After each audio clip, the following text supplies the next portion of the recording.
Hello there, and thank you for purchasing or checking out the Mesh To Spline plugin from Rocket Lasso.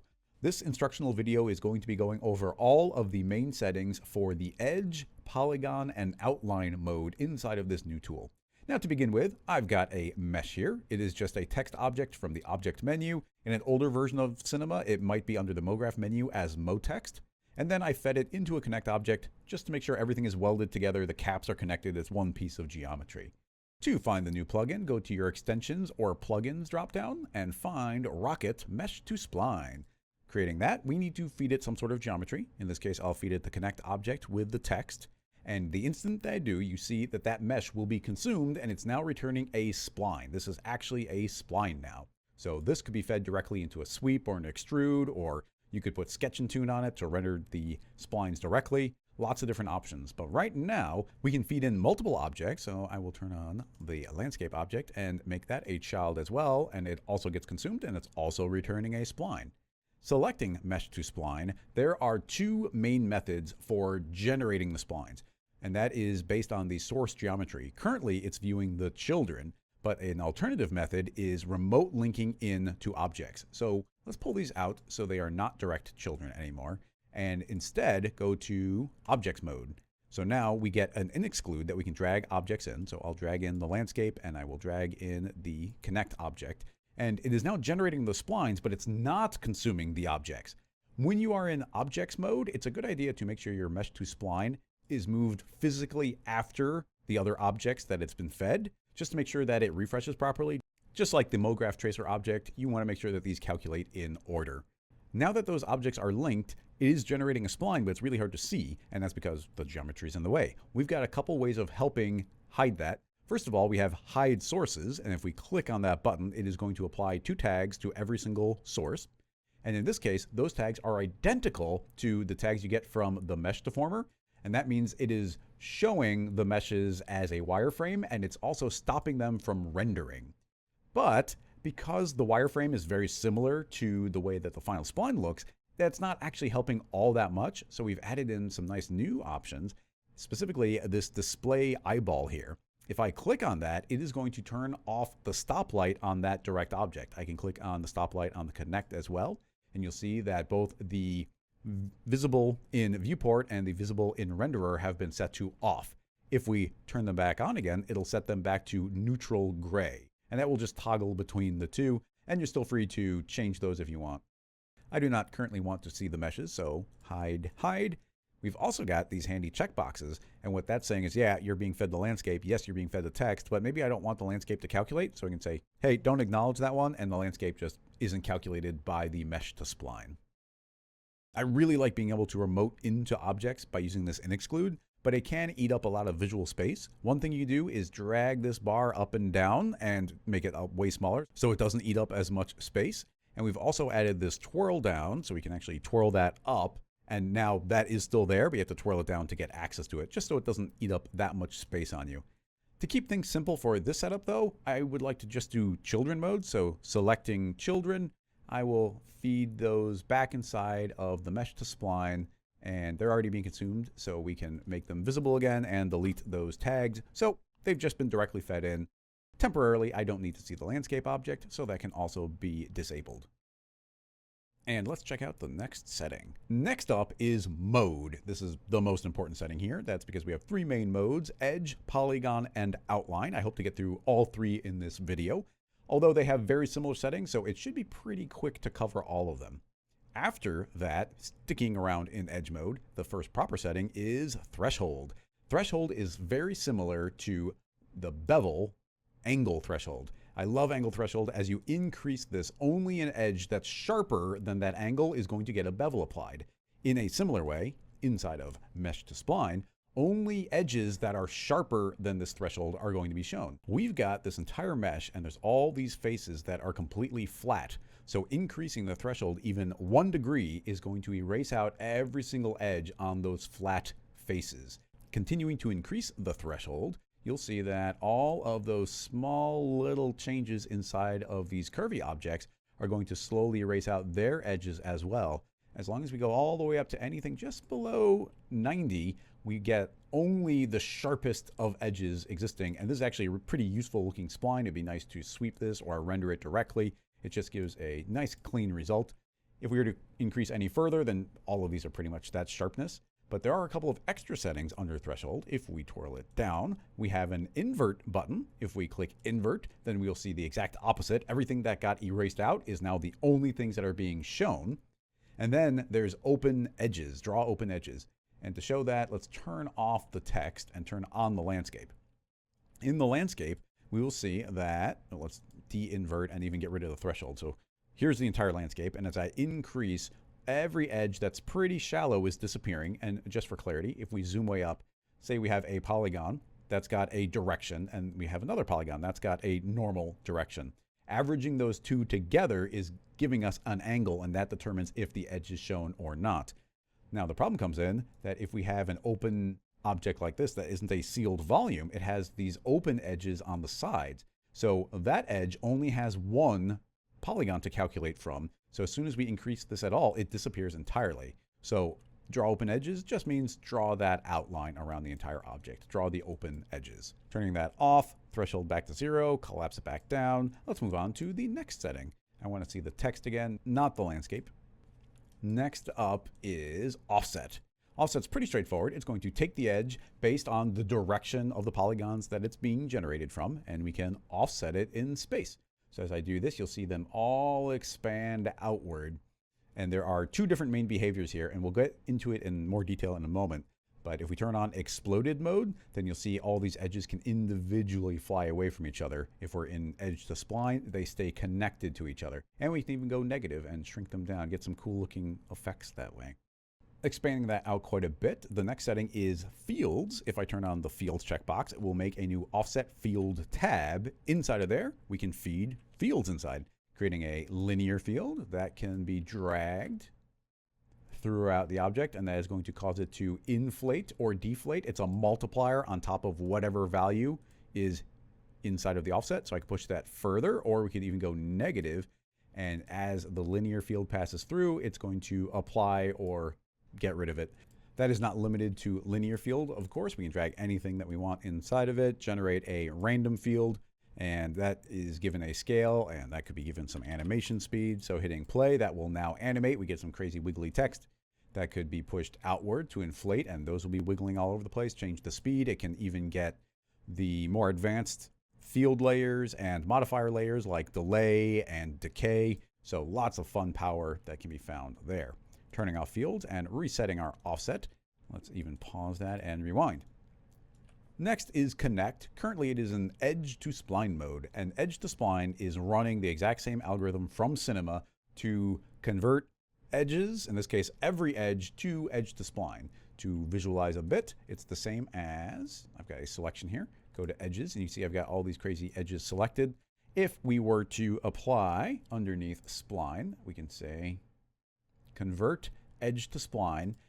It has now generated a spline object. Hide this again, and we can see there's a spline. So that's the algorithm we're running, and you'll see that we get some fairly complex connections here, that all of those have been combined, but that crisscrosses directly over these, that crisscrosses directly over there. Cinema is deciding how those connect.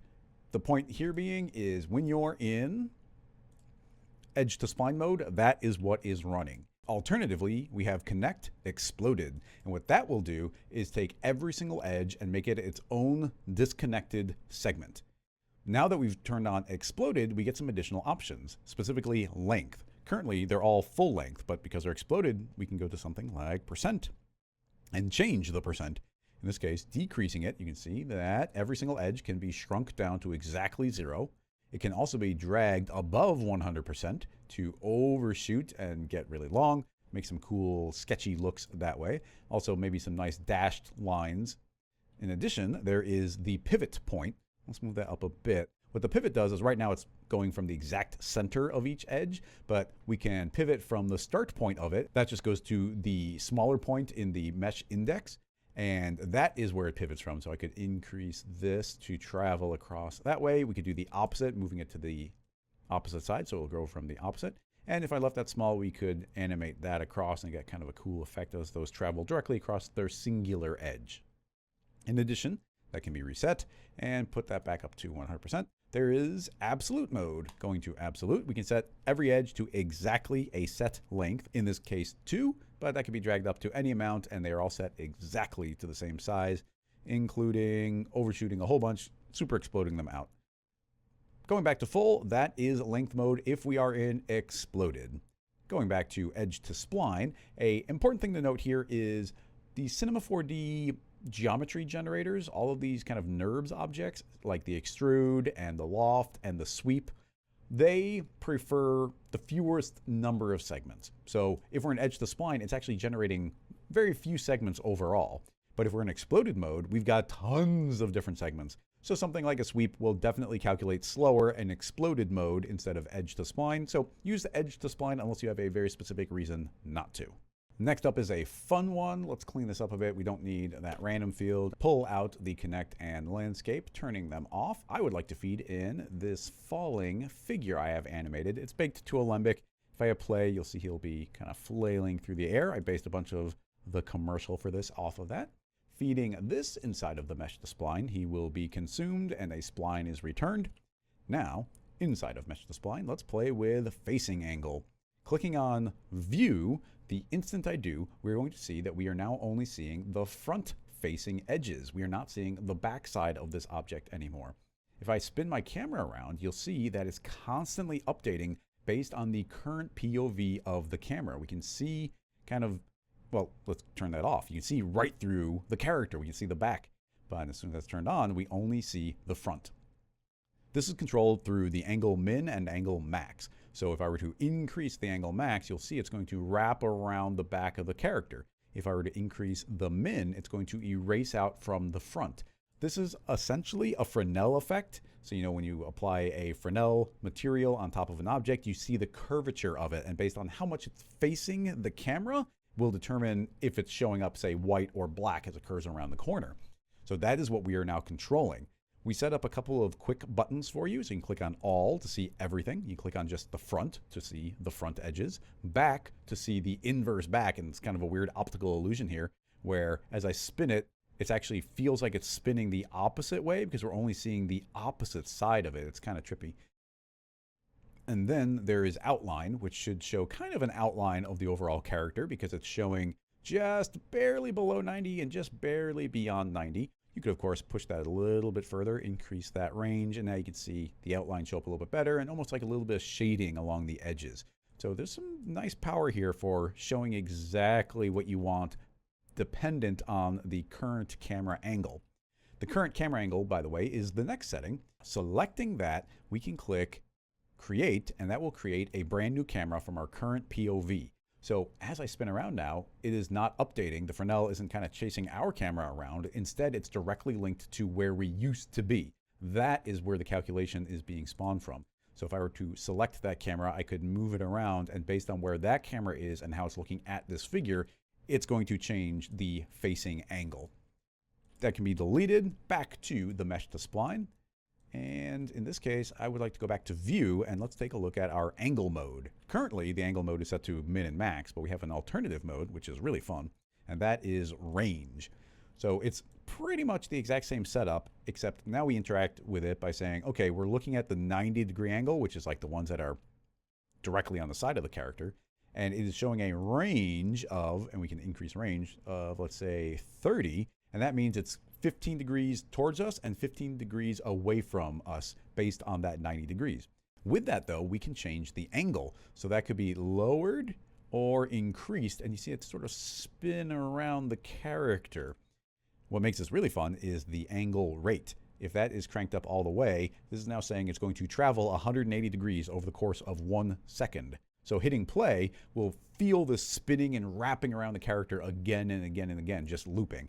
That can be increased to any speed, and it can also be set to, let's say, negative 180, and now it's spinning the opposite direction. So automatically animating that, still facing our current camera, or if I click on lock view, it would automatically switch to camera mode and locks it to the camera. And as I spin around, it's now locked to that camera that was created, but we still see the waves traveling through the character.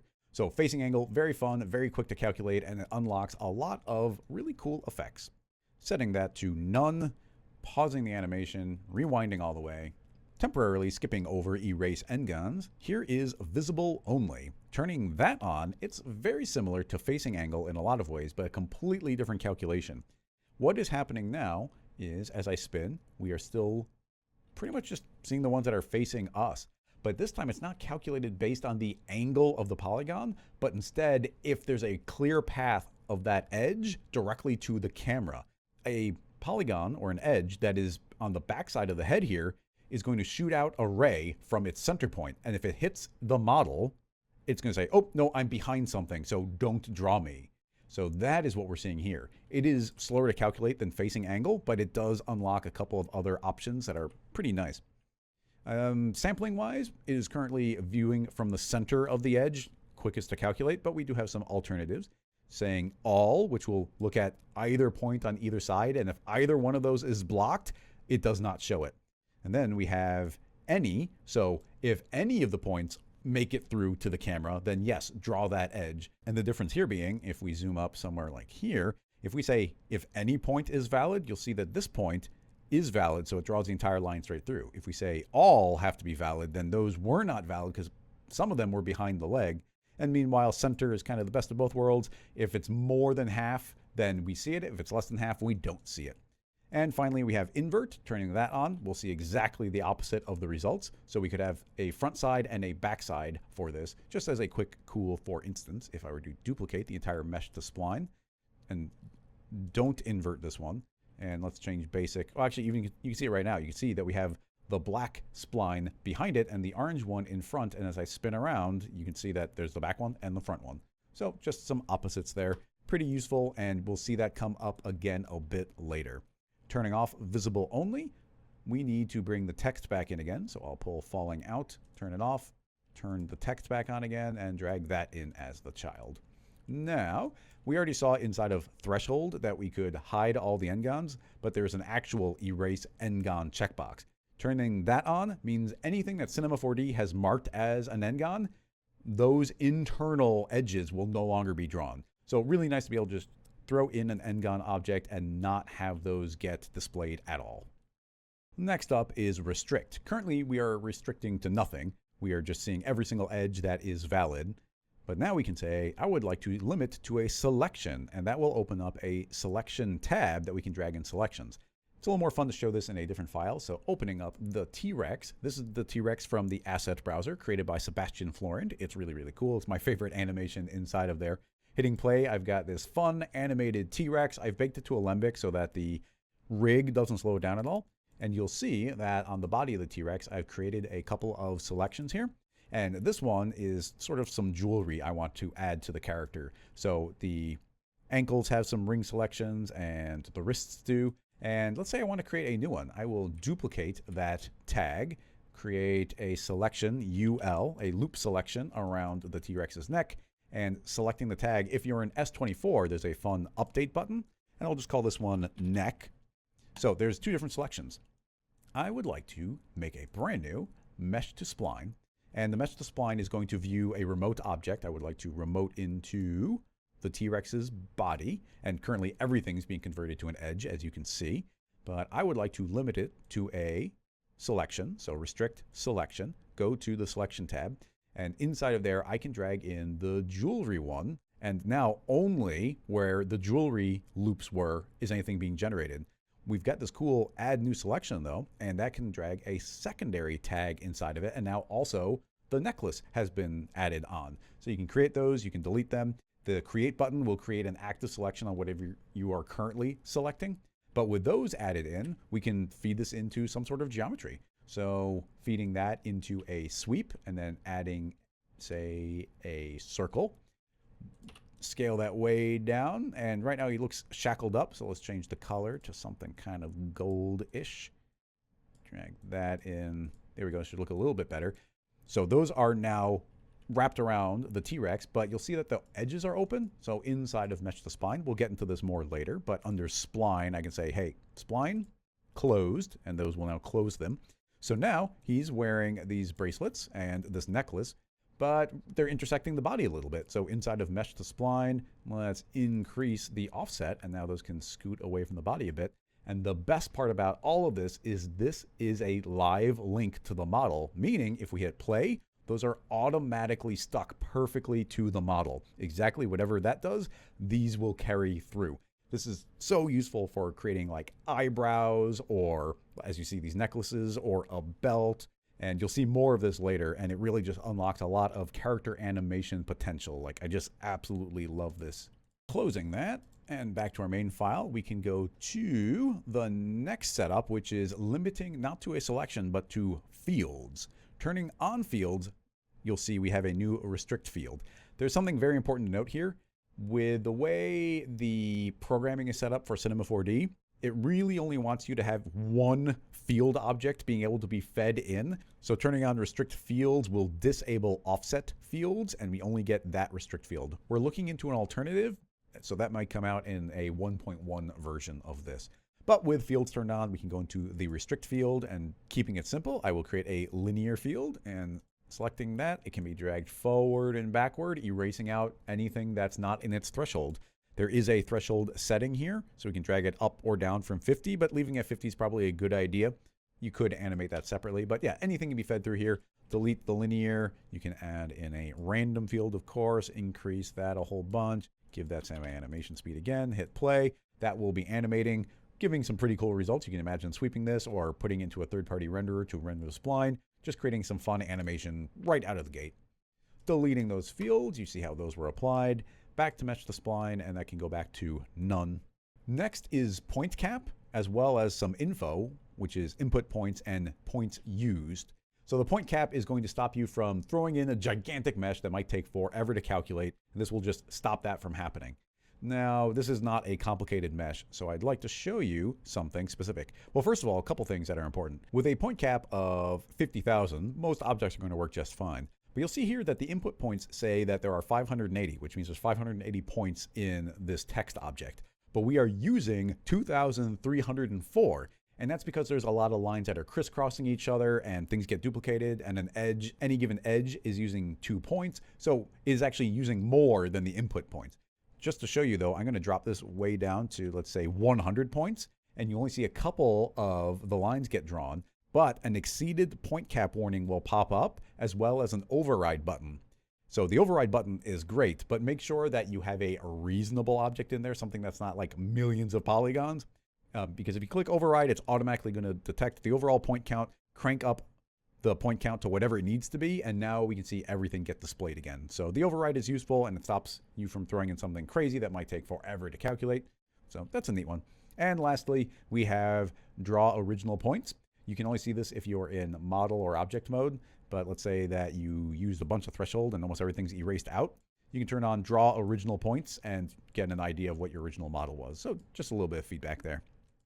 Lastly, here we have the help button and an examples button. If you click on examples, it will bring you to a page which hopefully will have an ever-increasing amount of scene files that you can reverse engineer and play with and get all sorts of different cool effects. So that covers our mode edge, but we have 2 more modes to talk about. So moving into polygon mode, everything looks pretty similar. The first thing to point out is the icon will change depending on what mode you're in. You'll see if I go to edge that we have a different icon to polygon, which is a different icon to outline. All similar, but giving you feedback on exactly what might be going on. Back to polygon mode, a lot of these almost identical, so we'll go through them quickly. Threshold can erase these out as if it's sort of an n-gon threshold. And inside of the twirl down, you've got your invert button, so you can click that and invert and see the exact opposite of what was fed in here. Turn that off and put that back to 0. We've got offset, exactly like edge mode. Increasing that will explode them away based on the normal of the polygon that they're generated from. Something that's cool though is if we increase that threshold, as I make them fly away, the n-gons also will fly away properly. So that looks pretty neat as a way of exploding them away. Like you can see these curved sections, like that's really neat looking as a way of making them fly away. Fields would behave exactly the same way as they did in edge. We can control this offset, multiplying that value by what's in the field, so we don't need to cover that. Next up though is grow. Turning off all of the threshold, let us change the grow, and as I decrease it, you'll see each individual polygon shrink down to nothing once we reach 0. You can actually go negative, so they look pretty funky if you do that. And I always like unclamping every value if it's possible. So of course you can also go way beyond 100% and make these explode outward, so you can make some nice effects that way. In addition to that, grow is really interesting if we do a little bit of threshold. So if I increase a threshold just a little bit, these are back to being n-gons, but now those have essentially merged together. But as I change the grow, they will continue to be connected. So you can actually shrink these down to get some pretty weird, funky effects. If we shrink them down all the way, you almost get little skeletons of the individual splines. So that's pretty neat. You can make some weird looking effects from that.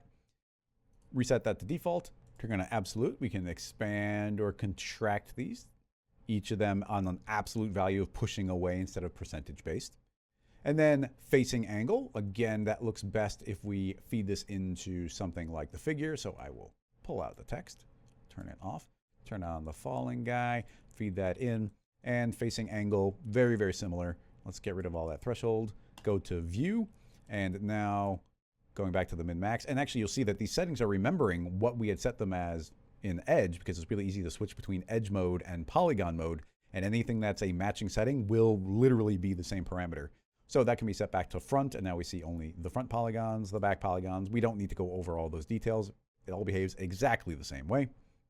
Back to all, back to none. Erase n-gons. Actually, let's see, what should we show? Actually, I'm going to skip erase n-gons again. You pretty much know what that does already. And then talk about trace outline, because this is an important setting. It's really powerful, and it's important to understand how it works. If I were to turn on trace outline right now, everything's going to disappear, because right now everything is selected. So if we don't have everything selected, this gets really powerful. So going back to view, I would like to view only the front. So you can now imagine that this is a big old polygon selection on the model. And you know, under mesh, actually, where is it? Under selection, there is an outline selection option. So it's kind of like it would trace the outline of your current selection. That is what trace outline does. We now have a current selection, and I can say trace that outline. And this is now giving us essentially the outline of the character. It's not perfect, but it gives you a really cool thing. And I don't know how you could do this otherwise. So spinning around the character, you're getting a pretty dang nice silhouette of the overall shape. This is not limited to just these angles. And actually, to show you, turning off trace outline, we could decrease this amount. You see how the selection shrinks? Turning back on the trace outline, you'll see that only that is what is getting outlined. So we can now increase that, decrease it. We can spin it around the back. And if, once again, if nothing's selected, we won't see anything. But if everything is selected, we won't see anything. But we can limit this however we like. Let's turn off the facing angle and again do visible angle. Turn off trace just so you can see. So currently, let's not invert. We're currently seeing only visible polygons that are facing us. So turning on trace outline, we are seeing the outline. It's similar but different to what we had before. You can see how the line will overshoot and the other one is traveling back again. This is also affected by our any and all settings. Back to the regular default. So yeah, this outline is really nice. And actually, these are exactly what's happening when we go into outline mode, but it's a little more complicated to do this. So we did set up the automatic outline mode. So in addition to that, using the restriction fields can also create some cool outlines for us. So temporarily turning those back off again under fields. Inside of that field, I will say I want a random field. And now we're randomly seeing different patches of this character. So say trace that, and now each of those islands is being outlined. And of course, that could get animated. So random field, give that a little bit of speed, hit play. And now as that animates, they're individually getting outlined. An important thing to note here is that we have another tool that's going to be coming out in the future, not too long from now. So here's a little sneak preview. Under extensions, here's a preview of Spline Helper. And inside there, we have splines that help you with other splines that you have. In this case, I would like to use a smooth, and feeding in the mesh to spline into the smooth, I am able to smooth out, kind of average those points together, and you see these get nice and curvy. So if I hit play, they're going to be blobbing and animating around. So that's something to look forward to in the future. Let's pull that back out again as a little sneak. And moving back into the main settings, what else do we got? Well, that is the fields. You already know how selection will work, the point cap works, the draw outline. So that covers all of that pretty easily. Turning that back off again and go back to restrict none. We see the entire character again. Let's go into outline. Outline, very few settings. we have the main setting, which is outline, and currently it's based on the facing angle. So essentially it's the 0 to 90 effect. So it's exactly what is facing us. And alternatively, we have visible polygons. So turning that on, similar but different effect. This takes longer to calculate, it's important to note, but it can do a cleaner job of showing exactly the geometry that you want to see. So setting-wise, not much to do here. You can increase the outline. That can also be driven through fields. You can get this weird effect, like a little Slender Man type thing if you shrink it or inflate it really big. That again looks really cool with the sneak preview of the smooth, and that will smooth those lines out. So once again, keep an eye out for that in the future. So yeah, there's the offset. You can limit it to different selections, but you get the facing angle. We can also lock it to the current view. So I can say create camera, and now it's locked to that view. So as I rotate, you see it's not updating, and it's just stuck on that given projection. Something that's kind of cool along those lines would be copy and pasting that entire spline to mesh. So we got a second copy, and if I click create, it will override that one again. So now there's two different projections of it, and maybe I could go to a third angle, create another duplicate, again, hit create to override that one. And now we have three different cameras with three different mesh to splines, each one projecting from its given angle. And it's kind of a neat way of fleshing out the overall shape of this through using multiple copies. Going back to all those, grab the offset, reset that to 0, and you can see how it's actually outlining that character from those three different cameras. We can delete two of them and delete that camera so it's back to being live, facing us again. I just want to show a cool effect that is actually applicable all over the place with all these different modes and everything. In fact, this is how I made tons of the animation for the commercial. And that is, if we were to feed this, you know what would actually be a good idea? Let's delete that random field, pull out the falling figure inside of Mesh to Spline. Let's remote link into it, drag it in, visually hide it. So now it's remote linked in. So what that means is I could feed that into a cloner and then feed in a second one into the cloner. So there's two. In the cloner, I'll set this to be linear.